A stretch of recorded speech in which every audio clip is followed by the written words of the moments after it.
Hello, But I go to everyone, work and and I welcome realize, to Leaders despite of being a Today, profound Teens to introvert, I go to work Titans. and I say, I need to Today, we have a learn from special others guest around me joining and I us, need Craig to Gemmell, who lead through brings the a work of other wealth of people. experience in leading teams of educators to build incredible communities.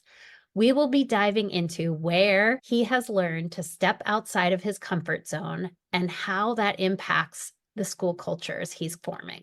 I'm incredibly excited to hear Craig's insights on these important subjects. So without further ado, let's jump right into our conversation. You're listening to Today's Leaders, from Teens to Titans. Hi, I'm Lorraine Connell, a teen leadership coach. I transitioned from teaching chemistry to coaching teens in leadership, helping them realize they can do hard things. We've often believed that leadership is an innate trait, but it's actually a skill that you build and improve. On this show, you'll meet today's leaders who share their teenage experiences, revealing how they developed confidence, direction, and the tools to become the leaders they are now. You'll discover how you or the teens in your life have the potential to become confident leaders, even if it doesn't seem possible. Welcome, Craig. Oh, thank you for having me, Lorraine. I'm glad you're here. So I'm going to start by asking you a question about being a young person. I know, as working with teens, as a teen leadership coach, I want to empower all kids to see themselves as leaders. But one of the biggest hurdles is that they don't see themselves as leaders. So, can you describe the person you were as a teenager and how that experience shaped you into the leader that you are today? That's a wonderful question. I will say that the first principle was that I did not see myself as other people saw me. I was internally a bundle of nerves and was faking it to the best of my abilities just to find my way through high school and into college thereafter. And it was only the revelations I had in seeing friends and seeing teachers subsequent to high school who described me in a way that I was antithetical to my sense of myself at that point, that I realized I was employing all of this tradecraft to survive and grow and to find my way. I was viewed as very accomplished. I was viewed as having my stuff together. I was viewed as having talent. And I thought, oh my goodness, I just couldn't be further from the truth. Yeah, that's really fascinating because I often will find that teens are afraid to step outside. We're going to talk about your comfort zone, but they're afraid to step outside of that zone of comfort because they don't see themselves the way others see them. And so, how did the view of other people? How did that become something that you learned and then started to embody? It's interesting because a virtuous cycle got established where I figured out how to manage my own inner turmoil in the face of challenges, the inner turmoil that I think every adolescent feels. And as I managed it and I had some success, and I started having these moments where I look back when I was in 10th grade, I looked back at my eighth grade self and I said, I've come a long way. And I looked back at my 10th grade self when I was in 12th grade and I thought, I've come a long way. Then I look back when I was a senior in college and I think back to my eighth grade, 10th grade, and 12th grade selves and realize that, wow, this works. This whole idea of just existing, swimming through these challenges and just realizing that if you just keep swimming, then everything's going to get a little better and you're not freezing up in the face of it. And what is the it? The it is all of the stuff that we have to manage. It's the interpersonal stuff, it's the family stuff, it's the stuff related to self-esteem, it's about meaning and purpose. All of those things require immense attention. Yeah, all of that inner work, you're right, is really valuable. And I think what's really valuable is how you did that reflection. And I think if you had not done that, you wouldn't have seen how far you had grown. And I wonder, was there something or someone that gave you the opportunity or some structure that gave you the opportunity to do that type of reflection? Viewers should know that we did not practice this. That is the perfect question because there was a person and there was a thing. And that thing were incredibly interconnected. And that was this dear man who was my high school coach for 3 seasons for 3 years. So I saw him every single day. I was a runner, I still am. He would come to my house on Christmas morning and we'd go for runs. He would spend plenty of time during the summer with him. He was this great mentor and he saw something in me that I did not see in myself. And he was not a man of many words and he was quite direct and he would say, expect more of yourself. You are better than you think. Don't perseverate, just put yourself out there. And wow, was that helpful. One other thing is I had a context. This athletics was this remarkable context that gave me the opportunity to really see measurable progress relative to goals. Strangely enough, I also had this guy for physics and chemistry. So I had him for 2 of my 3 years in high school. So I saw this guy a lot. And he would hand back the test and he would be like, you can do better. And I would figure out how to do better. That's so powerful. I think often people in the world of teens don't realize how those tiny comments, you can do better, I see more in you, are so important to our teens. And often we forget to say them out loud, or we forget to acknowledge that growth for teens outside of our own thinking. I know that I have seen a lot of teens come to me feeling like I'm just not good enough. And as soon as I tell them that leadership looks different, their whole demeanor changes. And I think probably what that teacher or that coach, that same person did for you was give you an opportunity to see yourself differently than you saw yourself. And what an valuable experience and tool that that person did for you. Does he know? Every time I see him, I gush at him about how grateful I am. I've done it for 40 years. I'm old. I graduated from high school 40 years ago, and he's still 70, 76 years old, right? So I am much older now than he was when he was engaging with me as a student. And Do you find yourself in the role that he was for others? sometimes, yeah, I find that my work right now is really to create the conditions where others can do that really meaningful, intimate work with kids. But that having been said, I just finished up the first year of a school that we started here in Madrid and had some really remarkable relationships with some really wonderful young people who just needed something that I had, right? Kip, who arrived at school last September, American mom, moved to Madrid with he and several of his siblings, and he arrived at school on his first day and said, I want my money back. I hate this place. This is not what I want. And I said, what do you want? What do you care about? And he's like, I like plants. I like horticulture. And I said, okay, me too. Turns out I do too. So let's go to the plant store and let's start getting plants and you can take care of them. And literally this morning, so right now it's 7:30 at night. The first thing I did this morning, because Kip is now back in the United States, Kip has become the model, the poster child of this new school that we formed, and he loves it so much. There are hundreds of plants all over campus, everywhere. We literally started that first week in September going to the plant store, and we went every single week. Every teacher was given plants. All the common spaces are covered in plants. We have gardens outside. We have vegetable gardens and flower gardens and cutting gardens. And it's a thing, right? I said no to bees, but otherwise, I basically am like, let's do this. Let's make this your education. And what a joy. And so this morning, the first thing I did was to go and water all of our plants because there are plants. And he has gone back to the United States. And I feel like I've got to water the garden. I got to tend the plants for him. Yeah, I get to have those relationships some to meet people. They give me the kind of the moral authority to do the work that I'm doing that is not so pleasant. I think you're right. Like having that moment carries us through just as much as it carries through for those young people that we share that experience with.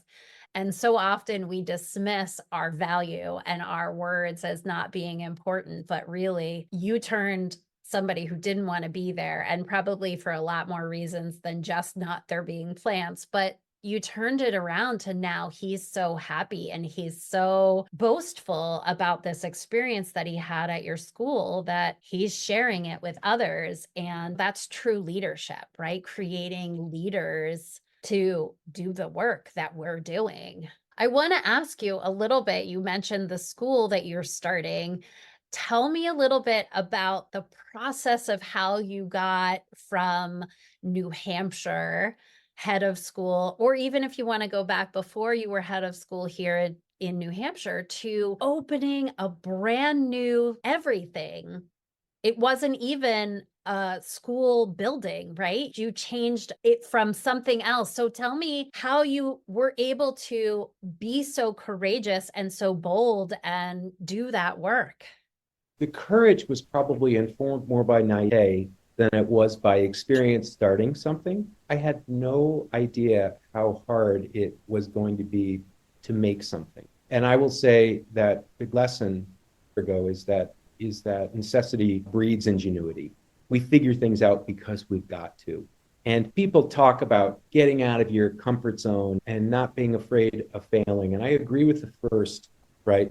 I think, yes, be bold, try to do something really hard. I would rather say, figure it out, right? Work twice as hard as circumstances present themselves and as challenges present themselves, as uncertainty unfolds, as curveballs get thrown at you. That's the real work, right? Avoid failure at all costs, right? How do you avoid failure? You figure stuff out and you lead by getting other people to buy into what it is that you're doing. In 2016, I was been at Brewster Academy in New Hampshire for a year, and I recognized what Brewster did was really special. And so it's been 8 years, right? I've been working on this for 8 years. It was just me, and then there were two of us, and now we've got 3 campuses, and there are, I don't even know, I've lost count, probably north of 100 people and growing. And the beautiful thing is that now I feel like because I've led through people, I've given people the authority that they need in order to self-actualize all over the place, that this will keep going if I get run over by a bus or whatever, right? That's really thrilling for me to know that this has got momentum. It's got energy outside of me. So that's in a nutshell kind of what I've been up to. We often associate the word mistake and failure as the same thing. Would you agree that word failure is often the same thing as, like, people believe if I've made a mistake, I am therefore a failure? I couldn't agree more that they're very different things. I think that one fails when one does not recognize that they have made a mistake and adjust. There is a kind of a hard-boiled stubbornness that is implied by sticking to the definition of insanity is doing the same wrong thing over and over again. Expecting a different outcome. Yeah, I have learned that the two most powerful phrases in the world are thank you and I'm sorry. Because we all may have made so many mistakes doing this, going from an idea to the execution in a different culture with vast complexity. We made mistakes, right? And every time we've made a mistake, I've made sure that the senior team understands that rule number one is we are all going to make mistakes. Never hide the mistake. We will fail if we hide our mistakes, right? Yes. And through the work that I am doing and through the work that I've done with schools who give students leadership titles, I have found that often when those students make mistakes, they're not given the opportunity to recover for that. So I'm going to ask you a pretty bold statement, and you can take some time to think about it. But do you think teens know that it is okay to make a mistake? I might be a little bit subversive, but my whole worldview is shaped by the notion that there are no bad kids, right? And attendant to that is an associated notion, and that is that the work of school is to help kids to become ever better versions of themselves. And I think the best schools have the ability to work with individuals in the context of a community, but they don't take the community as a unitary force, right? Where everybody is the same. So it hurts me to hear that schools operate that way. That means that adults are operating that way. That means that adults are saying that they wish to wield power over kids because they don't want to acknowledge that part of growing is making mistakes, acting honorably in the face of having made those mistakes, and helping kids to reflect meaningfully and have that meaningful reflection change their sense of self for the better. I think the worst thing we can do is to slap a kid down so far that the very reasons that they were able to be granted positions of authority get erased in the child's mind. That's a tragedy, right? Yeah, honestly, I think you're right in that it's the adults in that operation, but I also don't think it's ill-intended. And I think that was part of my learning journey was to realize I attended that belief that I could eventually become perfect. And when I heard students say, I'm not a leader because I'm not perfect, that's when I would say my glass castle came crashing down, and I couldn't subscribe to that belief that I could potentially be perfect. And I knew I wasn't, but I thought I could get there. And so, because I believed that, I know that I was sending that message to others that they could potentially be perfect too. And that, a burden I must carry, but in trying to change that moving forward. Yeah, you're just saying that you're modeling exactly what we want kids to do, this kind of iterative mode of creation that doesn't stop when you're done with high school or done with college. It's about kind of looking ourselves in the mirror and saying, are we doing as well as we can to engage in right action in the world? If we blow it, what do we need to do to make it better? And that's the reason why I hate to see kids' trajectories deflected so substantially, because that leaves marks on the individual, right? And it doesn't give them the grace to try to be better and to prove to themselves and to others their ability to shape favorably the community that they're involved. Yeah, it's pretty impressive and horrifying to think that kids are blank canvases that we leave marks on. And if only we could be in the belief system that we are a blank canvas every single day and every single moment is a new blank canvas, but we carry those rocks in our backpacks. And especially in our youth, they come pretty strongly, positively and negatively. I think I hope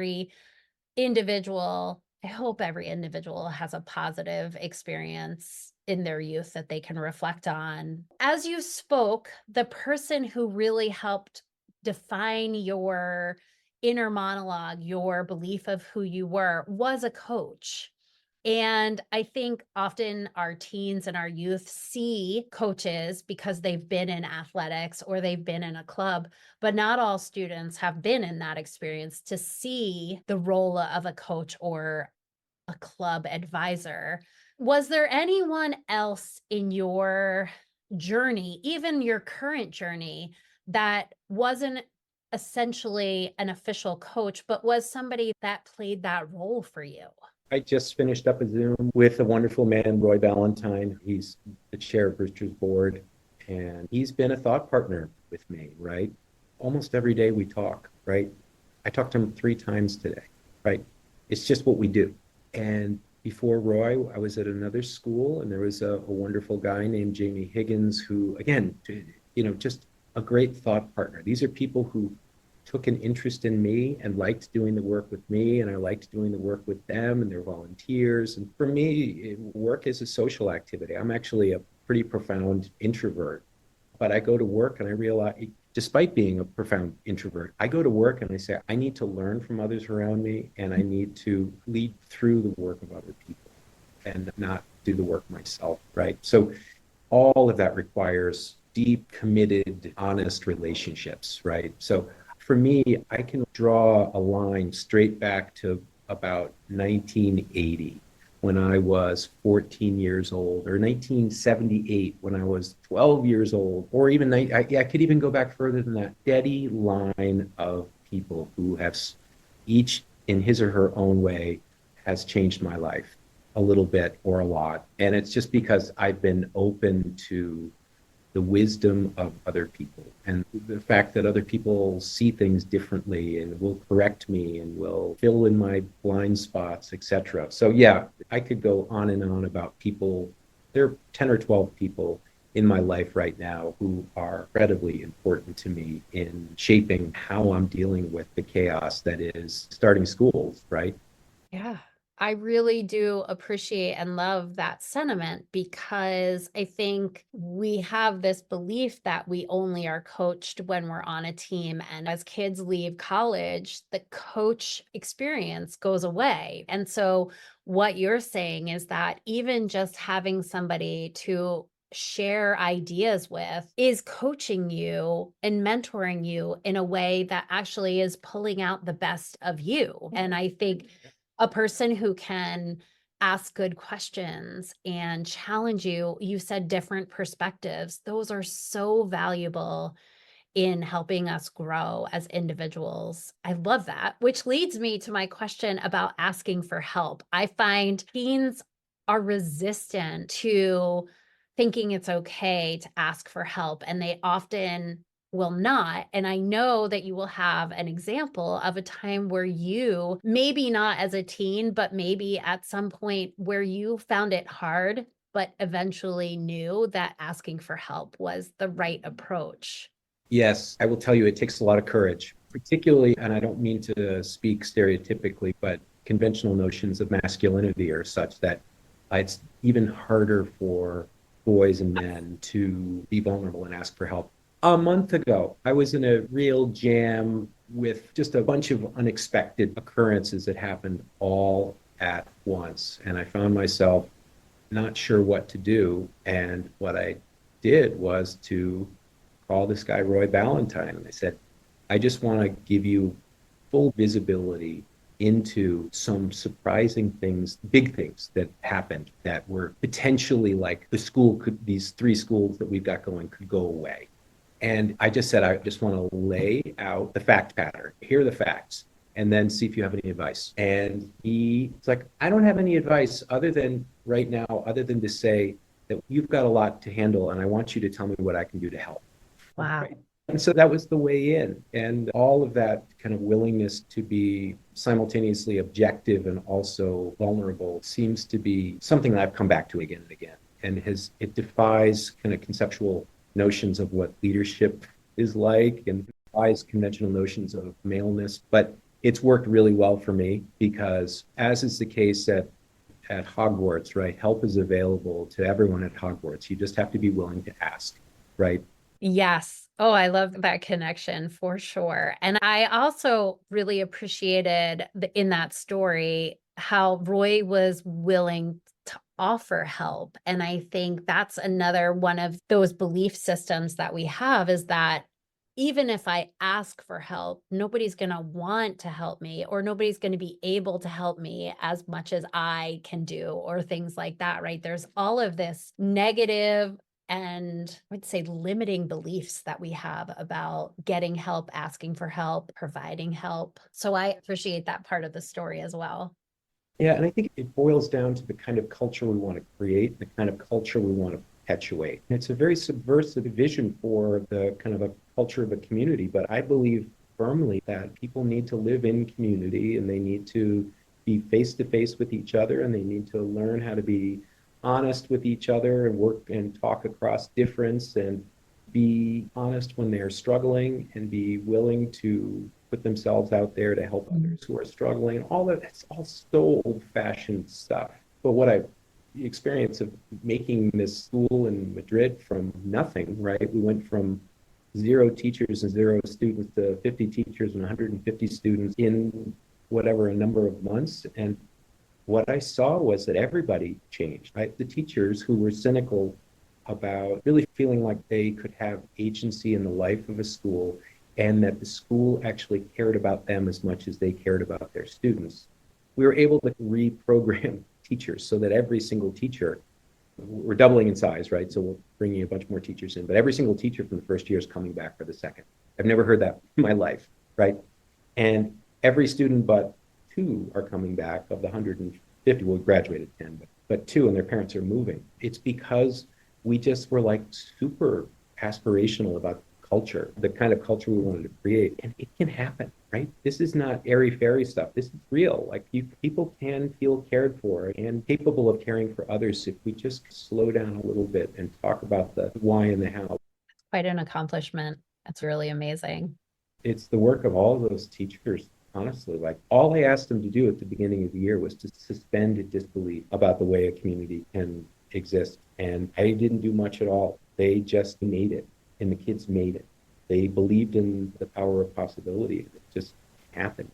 My terror, to tell you the truth, Lorraine, is that this kind of Valhalla that we created is going to fall apart. Right? That's so terrifying for me that we're going to double in size and we're going to have more teachers, and this really special year that I'll never forget will just be 1 year. Right? That's what is motivating me now. It's like, how can we do this culture thing at scale? 5,000 kids in these schools, which is certainly within the realm of possibility, given our plans. How can every kid feel the way these 150 kids felt?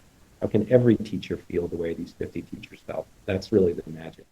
Yeah, and I think you hit it right on at the beginning where you asked them to suspend disbelief and to be part of it. And I think as long as your community feels like they're part of the community, you can't fail. It can't come crashing down. So maintaining that connection, maintaining that community is paramount. And it sounds like you know that. So I think that fear and that is what's going to drive you, but I'm looking forward to the continued success.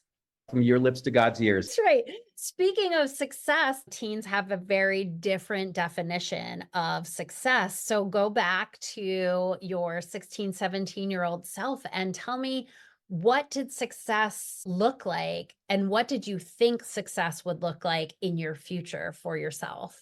It might be a strange way of living. I actually, as a high school student, I didn't really think about the future any more than was necessary, right? I decided I wanted to go to college because those people around me who I respected, but I didn't have a grand plan. What I was doing, which without realizing it, is I was examining the gradients. I was saying this thing feels better than that thing, and I'm better at this thing than I am at that thing, and I feel better about myself when I'm being this kind of person than being that kind of person. And that's all I was doing. And that just led me, I think, to not be a planner, but the scrutinizer of my lived experience and how that kind of shaping like the next good decision I need to make. It's incredible. It comes back to that opportunity and that choice of reflection. And that is something that I embed in all of my programs with teens is let's talk about what did you learn? Where did you fall down? And what did you feel? And what would you do differently? I'm surprised at how little they are able to do that reflection early on. And by the end, they're much more in tune and they will ask each other, what did you learn? So it's really, it comes full circle. And I love hearing how important it was for you in defining who you are now, that experience of learning to reflect at such a young age. And I think that kids, probably teens, certainly do a lot more reflecting than they might realize, but it's a Yeah. lot of it's the radar. Internal. Yeah. It's internal, and it might even be pre-verbal, right? They're not naming how they are responding to the very gradients before them. But God bless you for having kids formalize it, really do the work. Because what I learned, probably well beyond high school, was that the act of writing something down, it becomes a lot more real. The exercise becomes a lot more analytically robust, right? Yes. And if I don't write it down, then it's not real. And then it's just an idea and I don't have to actually face it. So, yes, very powerful tool. So if you could go back and give teen Craig some advice and also thinking about giving some current teens advice, what would you say?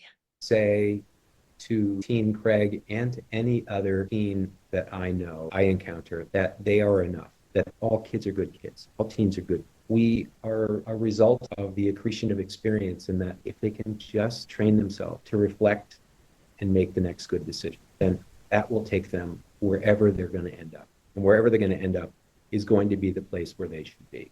And the idea of saying, I need to be an engineer, or I need to be a doctor, or this or that or the other thing, that, wherever you end up is where you're going to end up. But the next right decision is really.